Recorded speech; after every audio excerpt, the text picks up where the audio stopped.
Good evening, ladies, gentlemen, and non-binary people who watch these videos. This is Bronson's By Any Means Necessary Fantasy Football Talk for Friday, October 7th, 2022. This will be my wide receiver spikes and yikes video for week 5. I'm still here on location in Tucson, Arizona, even though scenery today, not super exciting at all.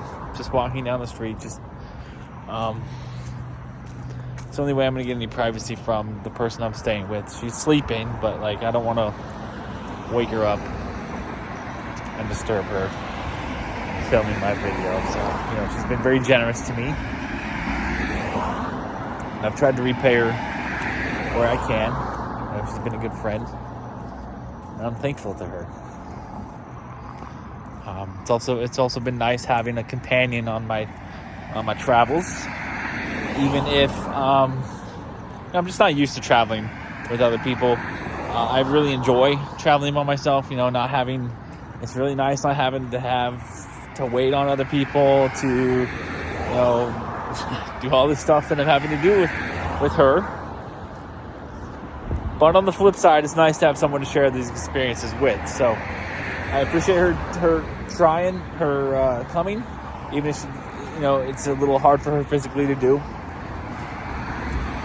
I know she's got some health problems, so I'm thankful to her. And I try to be patient with her and all that stuff. And you're probably wondering why the hell I'm wearing a hoodie in the middle of the Southwest desert. I'm going to tell you, the rain is just intermediate, just unpredictable. I just got caught in a downpour earlier, and I don't want to get caught in it again.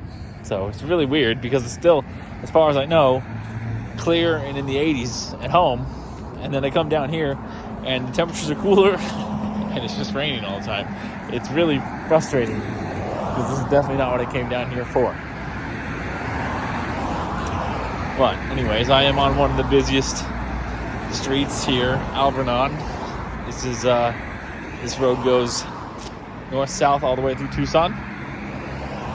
So it's one of the busiest thoroughfares in the city. And this place is just really chill at night. Temperature, when it is hot, the temperature drops a lot. I don't know why I love this city. I love this city. And I want to move here. And I didn't have any luck finding a place because places aren't going to rent to me more than 60 days out. I'm trying to move in January. It's still October, but I did find some leads, got some phone numbers, made some connections. So when November rolls around, they told me to give them a call back in November, and we'll evaluate what kind of availability they've got at that point in time. So I got to wait another month. And we're going to see how it goes from there. But anyway, let's get to it. Wide receivers. Here's your top 30 list. Starting with your top 10. These are your wide receiver ones for week 5. We got Cooper Kupp at number 1 versus Dallas. Number 2, we got Stephon Diggs versus Pittsburgh. At number 3, we got Devontae Adams at Kansas City. I'm going to walk down one of these side streets because this road's going to get a little loud. Number 4, we got Tyreek Hill at the Jets. 5, we got Justin Jefferson versus the Chicago Toilet Seats. 6, we got Jamar Chase at Baltimore.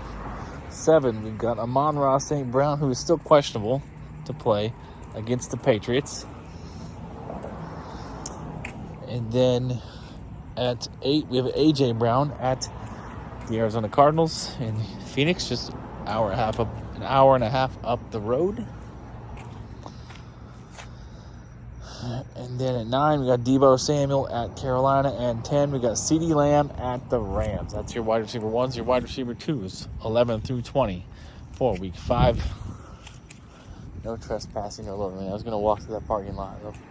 Someone's probably going to come out and bitch. Number 11, we got T. Higgins at Baltimore. So both Cincinnati wide receivers are in the top 12 for the week, which is fair. T. Higgins has been having an outstanding year. 12, we got Mike Evans versus the Falcons. 13, Christian Kirk versus the Texans. 14, Marquise Brown versus the Philadelphia Eagles. 15, Jalen Waddle at the New York Jets. 16, Chris Godwin in his first game back versus the Atlanta Falcons. 17, we got Mike Williams with no Keenan Allen yet again. For the fourth straight week, he's out with a hamstring injury. Mike Williams at 17 versus the Cleveland Browns. At 18, we got DK Metcalf at Marshawn Lattimore and the Saints. 19, we got Drake London, the rookie, versus the Tampa Bay Buccaneers. 20, we got another rookie, Chris Olave, versus the Seahawks. Now your wide receiver threes, 21 through 30. Wow. The car's got something going on with his tires. 21, we got Brandon Cooks at the Jaguars. He's finally down outside the top 20 where he belongs this year. It's more in the flex conversation, which seems about right to me at this point. 22, Tyler Lockett at the Saints. So the Seahawks receivers are pretty close to each other in the rankings. DK Metcalf at 18, Tyler Lockett at 22. Curtis Samuel versus the Titans at 23. 24, we got Deontay Johnson at the Buffalo Bills. It's kind of sad to see a guy like Deontay down in the flex territory, but that is the nature of the beast right now. 25, we got Terry McLaurin versus the Titans. So both the Commanders wide receivers in that mid-range wide receiver 3 area. 26, we got Juju Smith-Schuster versus the Raiders. 27, we got Amari Cooper versus the Chargers. 28, we got Garrett Wilson, the rookie, versus the Miami Dolphins. 29, we got Devontae Smith versus the Arizona Cardinals. And at 30, we have another rookie, a surprise entry, Romeo Doubs of the Packers versus the Giants in London. I really like Romeo Doubs. I hate that he's with the Packers. I loved him coming out of the draft. I knew the Vikings wouldn't draft him because they were so strong at wide receiver, but I was really hoping he'd go somewhere other than Green Bay. Can't believe Green Bay got him in the 5th round or 4th round, wherever it was. Anyway, my yikes. I got 5 yikes and 5 spikes. And actually, yeah, no, we'll keep it at that. I got 5 and 5. 5's a good number. I like 5s and 0s.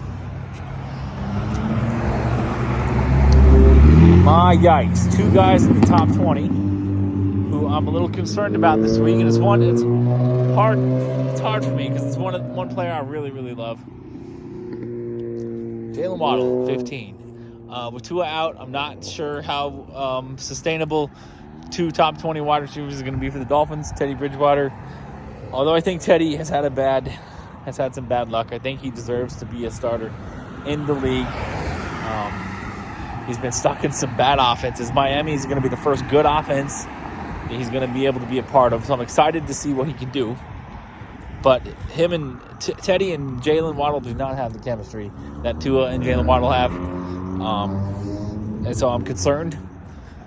So I do have Jalen Waddle, unfortunately, outside my top 20 this week. And then at 16, we got Chris Godwin, who we haven't seen truly healthy yet this year. And it's a little concerning to me that he's just getting plopped right back into the top 20 by these experts as if he hasn't been injured and as if he's not coming back from an ACL injury. There's just a lot of concerns there. And again, I do like Chris Godwin a lot. I bought heavy on Chris Godwin, and but I just think he's going to struggle here in Week 1, especially with the way Tom Brady's been struggling with the recent news of the Giselle divorce. I can't see Chris Godwin as a wide receiver 2 this week, though I hope I'm wrong on both of these guys. I really hope both of these guys can produce because I've gotten a lot of shares in both of them, and I really need my teams to start playing better. Next, some flex guys. Some guys in the flex, 20 through 30. Starting with the 2 Commanders wide receivers in Terry McLaurin and Curtis Samuel. I think they're both extremely talented, and they both looked really good early in the year. But with how badly Carson Wentz is struggling right now, it's really hard to trust either of these guys as a flex option, let alone both of them. I think if either of them produces this week, it's only going to be one of them, most likely, unless the Commanders really get it turned around and start to look better than they have over the last 2 weeks. So I don't know which one to trust, really. And since I don't know which one to trust, I'm going to lean towards trusting neither of them. It's kind of like, how in the old days they used to say, if you have two quarterbacks, you have no quarterbacks. Well, if you can't trust either quarterback, then you don't have a quarterback. We're in the same boat with Commanders wide receivers. If you can't trust either of them, then just bench them both. That's my take on it. But I'm not as much of a risk taker as some other people. In most cases, if you have Terry McLaurin, you're probably starting him because you probably used the premium pick on him. And especially given the wide receiver injuries that we're dealing with right now, it's hard to bench them both, but you might have to. And then my other yike for this week is Garrett Wilson, the rookie. He's going to see a lot of Xavier Howard, and so that concerns me because Xavier Howard's really good. Plus, the Jets have a lot of mouths to feed. We don't know how it's going to play out with Zach Wilson yet. We know based on last year that he likes Corey Davis a lot, and we did see Corey Davis see the highest amount of targets with Zach Wilson back in the fold last week. We're going to talk more about Corey Davis later. Sorry to spoil the spike section for you. But I'm yiking Garrett Wilson. I know he's a low-end flex, but he's out of my lineups completely this week and probably should be out of yours as well. So up here, I'm going to turn around here real quickly. This intersection, right over there, you can see all the lights. That is Speedway in Alvernon. That is one of the most popular intersections in this town because Speedway goes east to west all the way through town, all the way out to Saguaro National Park and Old Tucson. All that stuff out there. And Alvernon goes all the way through town, north and south. So this intersection is a busy one. And I'm going to try to stay as far away from that as I can to avoid the noise. However, I don't really have anywhere to go because I'm not crossing this road. And I am not going to go through this property. I don't want to be by the complex and wake people up either. So you just have to bear with me. For my spikes, let's get to the spikes here. 5 spikes. Nobody in the top 10, even though I do think Debo at 9 is too low. I'm just a huge Debo guy. I think he's top 5 play every week because of what he does running the football. But spikes. Let's get to it. Nobody in the top 10. I don't think I have anybody in the top 20 either. I think all my spikes are guys outside the top 20. No, I have one in the top 20. Drake London against the Buccaneers. Kyle Pitts has already been ruled out, so Drake London's already heavy target share is going to increase. I do think that they're going to be in a negative game script. I think they're going to be playing catch-up with Tampa for the vast majority of this game. And the Tampa secondary is a bit of a concern. It's not very good. So Drake London could have a very, very good day. He's a top 15 guy for me this week, especially when I'm downgrading Jalen Waddle and Chris Godwin. I'm moving Drake London into the top 15 this week. I think he's going to have a huge week. If you've got him, start him. Now, for the other spikes, I think I have 2 in flex territory and 2 outside the flex territory. I'm just going to go ahead and go with Corey Davis, since I already kind of spoiled that. He's way down to 47 this week, but I really think he's the guy in the Jets pass-catching trio to go with this week. Elijah Moore has been incredibly disappointing so far, and Garrett Wilson is going to struggle against Xavier Howard. So I like Corey Davis this week. 47 is way too low. I've got him as a top 30 play. Definitely in the flex conversation for me. Now for the other flex options, the guys in the 20 through 30 range, I'm going to go Deontay Johnson. I know 24 is kind of fair, given what he's done so far this year, but the quarterback change, I think, is going to help everybody in that Pittsburgh offense.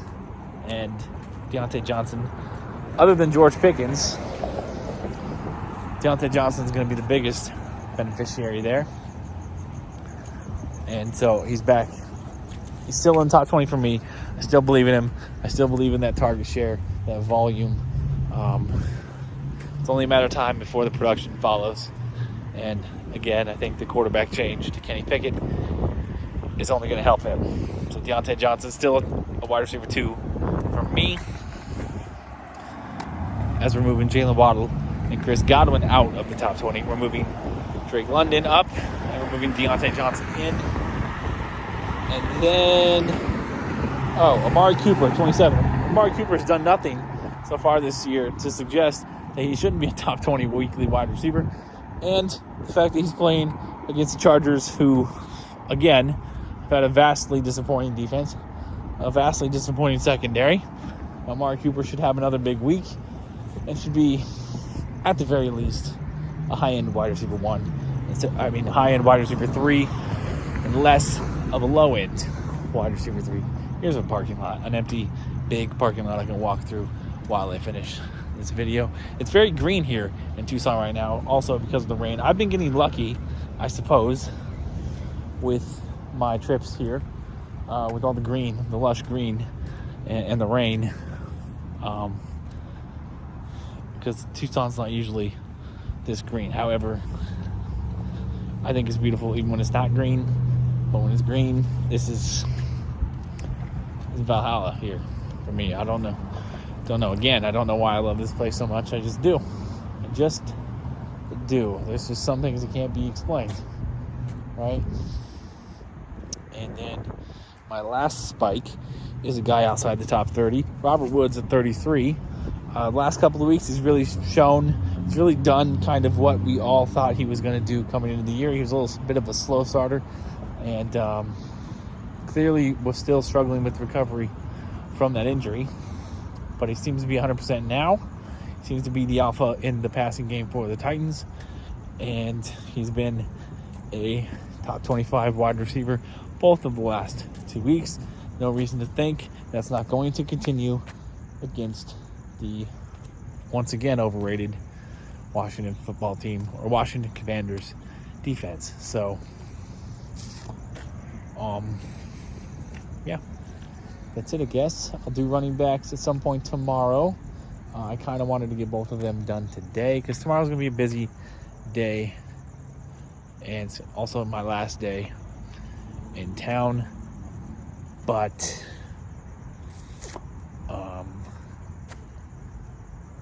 I should be able to get to it if probably tomorrow night, late tomorrow night, around the same time as this video tonight. I should get to that. But if I might get lucky, might be able to get it done in the morning.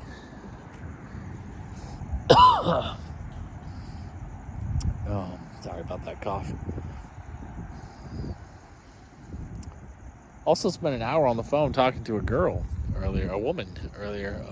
It's really kind of a pleasant surprise, pleasant development. I'm not really getting my hopes up. I've been burned, disappointed far too much. I'm not letting myself get excited, but it was a cool change of pace in my life. It's just weird because she's actually in Salem, so she's back home. Of course, I'm not. She wanted to hang out with me tomorrow, which, of course, I'm not there. So I bet you anything when I get back. I told her I'd be back Monday. She'll be over me. She's probably just horny tonight. She'll probably, not be in the mood Monday, so we'll see. It sure would be nice to talk to some people here in this city. I actually had someone else talking to who we were hitting it off really well, and then of course she asked the question, "Oh, do you live here?" Blah blah blah. And of course I'm an honest person, so I told her the truth. I told her I'm down here trying to find a place, trying to move, if she has any recommendations on where I should look, that'd be great. And then, that was kind of it was downhill from there. She kind of stopped talking to me. Women don't like tourists, apparently. Men, we don't care. I wish I lived in a tourist town, because you could get, fresh dating opportunities pretty much all the time. I'd be digging that. But women apparently hate it. They don't want to, mess with anybody who isn't going to stick around, even if, you're upfront about it. I thought we all kind of appreciated honesty, kind of all wanted that, and maybe not. I don't know. I guess I'm just not good looking enough. That's the difference. That's what it is. I'm not good looking enough. I know. I guess I just need to start offering to pay them or something. I know it seems a little disrespectful to me, but I guess I just need to be like, I have money. If you commit some sexual favors for me, I'll pay you. Blah blah blah. It just seems degrade. It seems to me, as a nice guy, as a good guy, that would be degrading to a woman. But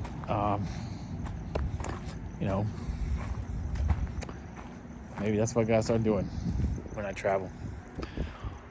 Although usually, I don't have any problems making matches when I'm traveling. It's just the act of actually meeting with them. But I will take the fact that I'm actually getting matches when I travel as a positive development, because I don't get any matches back home. So it's better to have some hope than an absence of it, I guess, right? Anyway, I'm just rambling at this point. I'm gonna end it. Peace, love, and nacho fries. Stay tuned for running back Spikes and Yikes at some point tomorrow. If you have lineup questions, of course, I'm always down for it. This is an absolute passion of mine. I can talk about this shit all day, every day. Good night.